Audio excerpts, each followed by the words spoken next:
የሲኤንኤን መስራችና በቴሌቪዥን ኢንዱስትሪ ታሪክ ውስጥ ትልቅ አሻራ ያሳረፈው ቴድ ተርነር ከዚህ ዓለም በሞት ተለይቷል። በትላንትናው ዕለት በ87 ዓመቱ ህይወቱ ያለፈው ቴድ ተርነር ከሚዲያ በተጨማሪ በሰብአዊ ስራዎችና በአካባቢ ጥበቃ አስተዋጽኦም ይታወቃል። ኤርሚያስ በጋሻው መለስ አድርጎ ህይወቱን ያስቃኘናል። አሜሪካ ኦሃዮ ግዛት ሲንሲናቲ ከተማ የተወለደው ቴድ ተርነር የአባቱን የቢልቦርድ ማስታወቂያ ድርጅት ወርሶ ስራ ሲጀምር ገና የ24 ዓመት ወጣት ነበር። ውርሱን ሳይጨምር ሳይቀንስ እንደዚያው እንዳለ ዕድሜ ልክ እየገፉ መኖር ግን የቴድ ተርነር መንገድ አልነበረም።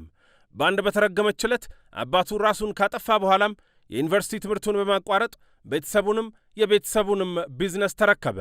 እንደ ጎርጎሮሳውያኑ የዘመን ቀመር 1970 አትላንታ ከተማ ላይ እምብዛም አድማጭ የሌለው የሬዲዮ ጣቢያ በመግዛት ወደ ቴሌቪዥን ጣቢያ አሳደገው። በዚያውም የራሱን አሻራ ማኖር ጀመረ። በከተማው የሚገኙ የስፖርት ክለቦችን በመግዛት ጭምር ቴሌቪዥኑን ተወዳጅ ማድረግም ችሏል። እስከዚያ ድረስ ግን ቴድ ተርነር ዜናን በቴሌቪዥን ማሰብ አልጀመረም ነበር። የእርሱ ዘመን አሜሪካ በርካታ ችግሮች ያሉባት፣ አንድም ዜጎቿ በቂ መረጃ ስለሌላቸው ነው የሚል እምነት ግን ነበረው። አምሽቶ ከሥራ ቤቱ ሲገባ አንዴ ብቻ ዜና የሚያቀርቡ የዘመኑ መገናኛ ብዙሃን ዜና ቀርበው ሲያጠናቅቁ ነበር ቤቱ የሚደርሰው። በዚህም ክፉኛ ይተቻቸው ነበር። ተችቶ ብቻ ተበሳጭቶ ብቻ ግን ዝም አላለም።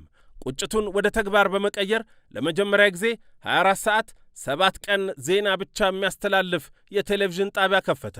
ይህንን እርምጃውን ተከትሎም መጀመሪያ ሁሉም ሰው እብድ ነህ ሆይ ብሎት ነበር። ለእብደቱ ምስጋና ይግባውና ሰኔ 1 1980 የዛሬ 46 ዓመት በቴድ ተርነር የተመሠረተው ሲኤንኤን የቀጥታ ስርጭቱን ጀመረ። ዛሬም እዚያው ቀጥታ ስርጭቱ ላይ ነው ያለው። I dedicate the news channel for America, the cable news network. Take 11, Mike Keelam. Good evening, I'm David Walker. And I'm Lois Hart. Now here's the news. እንደ ቴድ ተርነር ያለ እልህኛ ሰው ባይገጥማቸው ኖሮ ቀጥሎ ያሉት የሲኤንኤን ዓመታት እጅግ ፈታኝ ነበሩ። ትርፍ እንኳ ለማግኘት 5 ዓመታት መጠበቅ ነበረበት። 10 ዓመታት አትላንታ ቢሮው ውስጥ እያደረ መሥዋዕትነት ከፍሎለታል ሲኤንኤን። አንዳንዶች ቺክን ኑድል ኒውስ ብለው በጣቢያው እስከ ማፌዝ ደርሰው ነበር። የባሕረ ሰላጤው ጦርነት ግን የሲኤንኤንን ታሪክ ቀየረው፣ የሚገባውንም ክብር አሰጠው። ይሁነኝ ብሎ በኢራቅ ርዕሰ ከተማ ባግዳድ ያስቀመጣቸው የሲኤንኤን ሪፖርተሮች ጦርነቱን በብቸኝነት በስልክ ቀጥታ ስርጭት ይዘግቡ ጀመር። ጦርነት ለመጀመሪያ ጊዜ በቴሌቪዥን በቀጥታ ስርጭት በሲኤንኤን ተዘገበ።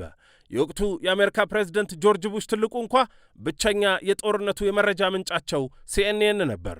ፕሬዝደንት ቡሽ በአንድ ወቅት እንዲያውም ከሲአይኤ ከማገኘው መረጃ ይልቅ ከሲኤንኤን የማገኘው መረጃ የላቀ ነበር እስከ ማለት ምስክርነት መስጠታቸው ይነገራል። ቴድ ተርነር ከሲኤንኤን በተጨማሪ ካርቱን ኔትወርክና ቲኤንቲን የመሳሰሉ የመዝናኛ ቴሌቪዥን ጣቢያዎችን በመክፈትና ተወዳጅነት በማትረፍ ይታወቃል። በቴሌቪዥን ኢንዱስትሪ ውስጥ የዓለምን ዓይን የከፈተው ቴድ ተርነር በሰብአዊ ተግባሩም የታወቀ ነበር። የተመድ ፋውንዴሽንን በማቋቋምና በመምራት የሚታወሰው ቴድ ተርነር ለመንግስታቱ ድርጅት ፋውንዴሽን $1 ቢሊዮን አበርክቷል። ቴድ ተርነር ከሰው ባልተናነሰ ደግሞ የተፈጥሮ ወዳጅም ነበር። እጅግ ስፋት ያለው መሬት ካላቸው ጥቂት አሜሪካውያን መካከል አንዱ ነው። በ8 የአሜሪካ ግዛቶች ከ1 ሚሊዮን ሄክታር በላይ የመሬት ይዞታ አለው። ይህ ሁሉ መሬት ግን በመጥፋት ላይ ላሉ እጽዋት መንከባከቢያና ለዱር እንስሳት መፈንጫ የሚውል ነው። የሚዲያ ኢንዱስትሪ አብዮተኛው የሰውና የአካባቢ ተቆርቋሪው ቴድ ተርነር እንደ ጎርጎሮሳውያኑ በ2018 የነርቭ ህመም እንዳለበት ገልጾ ነበር። ትናንት በቤተሰቡ እንደተከበበ በ87 ዓመቱ ከዚህ ዓለም ድካም አረፈ። ስሙ ግን እንዳይዘነጋ ሆኖ በደማቅ ቀለም ተጽፏል።